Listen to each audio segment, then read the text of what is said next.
पहले सीखे हैं फार्मूला सम का, ऐड करने का 3 तरीका। अब हम लोग सीखेंगे सब्ट्रैक्ट कैसे करते हैं। सब्ट्रैक्ट मतलब घटाओ। तो यहाँ पे फार्मूला में जाएंगे और लिखेंगे इक्वल टू, किस में से घटाना है। मान लीजिए हमको इसमें से घटाना है 74 में से, तो बताइए 74 वाले सेल का नाम क्या है?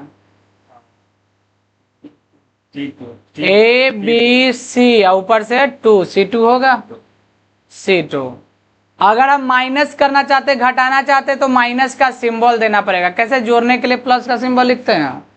और हमको घटाना है ये वाला सेल 42 वाला। इस सेल का नाम क्या है अमृता, बताइए? C4। कैसे C4 हुआ? A B C और ऊपर से गिनिए 1 2 3 4, यानी चौथा नंबर रो है और कॉलम नंबर 3 है, यानी कॉलम नंबर C हो गया और रो नंबर 4, इसीलिए C4 हो जाएगा। तो C2 माइनस C4 कर देंगे तो जो आंसर आएगा आ गया। लेकिन घटाने का एक ही फॉर्मूला है, माइनस का सिंबल, समझ गए? अब हम लोग सीखेंगे डिवाइड करना कैसे है। तो फॉर्मूला में जाएंगे, लिखेंगे इक्वल टू,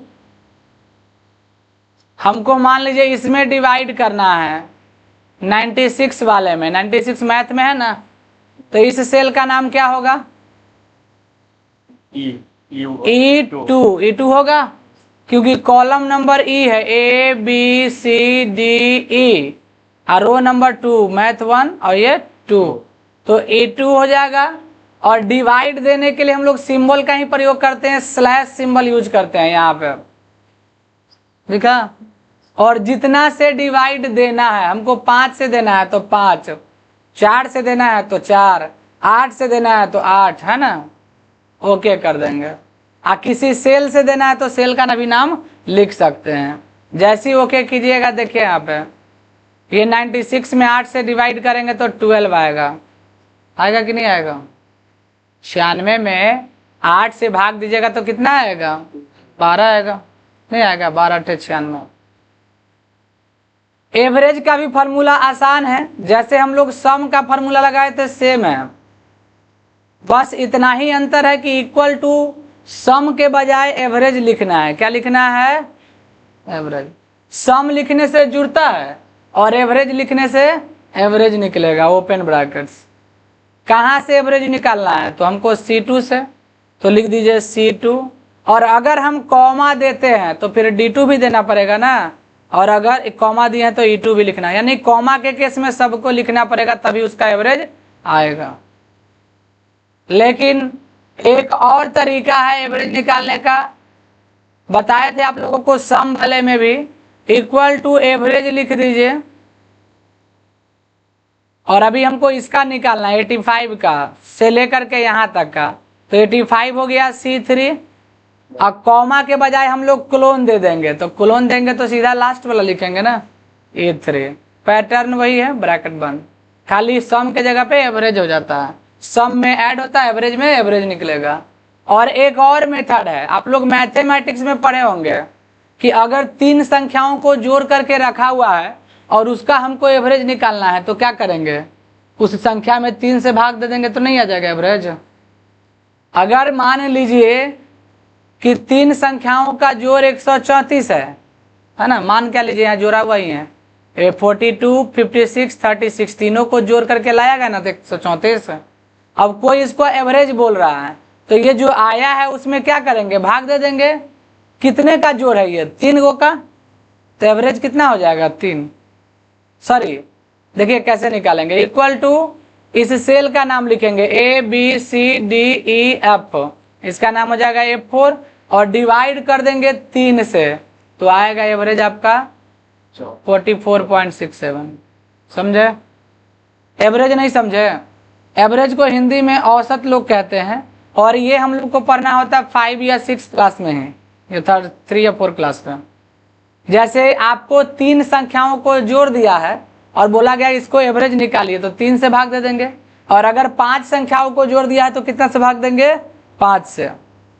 अब जैसे मान लीजिए कि 3 लोग हैं, एक आदमी ने 1000 रुपये कमाए, दूसरे आदमी ने क्या किया 700 रुपया कमाया, और एक आदमी 400 रुपया कमाया। तो एक का इनकम 400, एक का इनकम 700 और एक का इनकम 1000। तो तीनों को मिलाकर टोटल इनकम कितना हुआ? 7 4 11 और 10 मतलब 11 और 1000 2100 रुपया। तो एवरेज उसका क्या होगा? 3 लोगों का इनकम है, इसीलिए 3 से भाग देंगे तो 700 इनकम आएगा पर व्यक्ति, नहीं हो जाएगा? देखिए मल्टीप्लाई एक फार्मूला लास्ट बचा हुआ है, इसको भी कर ही देते हैं, बहुत आसान है ये भी। फार्मूला में जाएंगे, कहाँ जाएंगे? और हम यहाँ पर लिखेंगे इक्वल टू प्रोडक्ट। जैसे सम लिखते हैं तो क्या होता है? जुड़ता है, और प्रोडक्ट लिखेंगे तो क्या होगा? मल्टीप्लाई होगा। हमको प्रोडक्ट निकालना है यहाँ से ABC, इसका नाम हो जाएगा C2। अगर हम कॉमा देंगे और C2 D2 E2, समझ गए? C2 D2 E2 ब्रैकेट बंद कर देंगे तो आपका देखिए ये प्रोडक्ट हो जाएगा, मल्टीप्लाई हो जाएगा। लेकिन ये स्पेलिंग गलती होगा, इसके कारण नहीं निकला। देखिए आप फार्मूला में जाइए, PRO, R छूट गया था, देखिए आ गया। तो अगर एरर दिखाए तो उसी पे क्लिक करके फिर फार्मूला में जाइए, आ गया मल्टीप्लाई। देखिए हम लोग क्या करेंगे, फार्मूला एक और तरीका है प्रोडक्ट निकालने का, equal to product PRO DUCT, product मतलब मल्टीप्लाई। हमको यहां से निकालना है तो लिखेंगे C3 क्लोन, क्लोन देंगे तो क्या लिखना पड़ेगा? E3, D3 लिखने की जरूरत नहीं है। और एक और मेथड है लास्ट प्रोडक्ट निकालने के लिए, इक्वल टू ABC, इसका नाम C4 हो जाएगा, स्टार दे देंगे तो D4 हो जाएगा, स्टार दे देंगे E4 हो जाएगा। समझ गए? ओके कर दीजिएगा तो ये तीनों का मल्टीप्लाई आ जाएगा, इसका इसका इसका। तो जब आप सिंबल देते हैं तो सबको लिखना पड़ता है, कॉमा देते हैं तो आपको प्रोडक्ट भी लिखना पड़ता है ना, और अगर क्लोन देंगे तो शुरू और लास्ट वाला लिखना है।